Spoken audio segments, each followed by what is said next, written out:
اور دیکھیں گے کہ تمام زمین ان کی لاشوں سے بھری پڑی ہے، یعنی اتنی زمین پر لاشیں ہوں گی کہ زمین پر پیر رکھنے کی جگہ باقی نہ ہوگی اور بہت بدبو ہوگی۔ اب اتنے لوگوں کو کہاں اور کیسے دفنایا جائے؟ اللہ تعالیٰ کی شان دیکھیں کہ حضرت عیسیٰ علیہ السلام کی دعا کی برکت سے اللہ تعالیٰ کچھ ایسے پرندے بھیجیں گے جن کی گردن اونٹ جتنی ہوگی، وہ یاجوج ماجوج کے ان جسموں کو اٹھا کر لے جائیں گے۔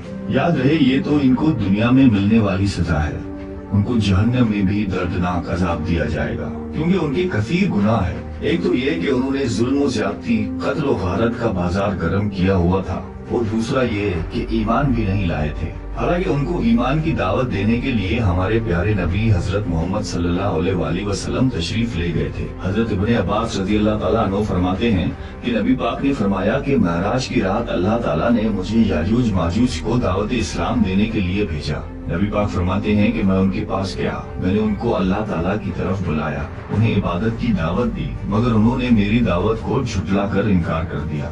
اور فرماتے ہیں کہ اللہ تعالیٰ کے نافرمان بندوں اور اولاد ابلیس کے ساتھ دوزخ میں جائیں گے۔ ان کے مرنے کے بعد زمین امن و سکون اور برکتوں سے بھر دی جائے گی۔ اللہ کی نعمتیں اس قدر زیادہ ہوں گی کہ روایتوں میں آتا ہے کہ ان کے مرنے کے بعد زمین پر بارش اتنی زیادہ ہوگی کہ زمین برابر ہو جائے گی، اور زمین کو حکم ہوگا کہ اپنی برکتیں اگل دے، اور آسمان کو حکم ہوگا کہ اپنی برکتیں انڈیل دے۔ تو برکت کا یہ عالم ہوگا کہ ایک انار کو ایک گروہ کھا سکے گا، اور دودھ میں یہ برکت ہوگی کہ ایک اونٹنی کا دودھ پوری جماعت کو کافی ہوگا، اور ایک گائے کا دودھ پورے قبیلے کو کافی ہوگا، اور ایک بکری کا دودھ پورے خاندان کو کافی ہوگا۔ گویا ہر چیز میں برکت آ جائے گی۔ یاجوج ماجوج کے مکمل واقعے سے ایک بات سوچنے کو ملتی ہے کہ زمین میں قتل و غارت اور فساد پھیلانے والوں کا انجام ہلاکت والا ہی ہوتا ہے۔ اللہ تعالیٰ ظالموں کو ایک دم ختم کرنے پر قادر ہے، مگر انہیں موقع عطا فرماتا ہے تاکہ وہ توبہ کریں اور جہنم سے نجات حاصل کریں۔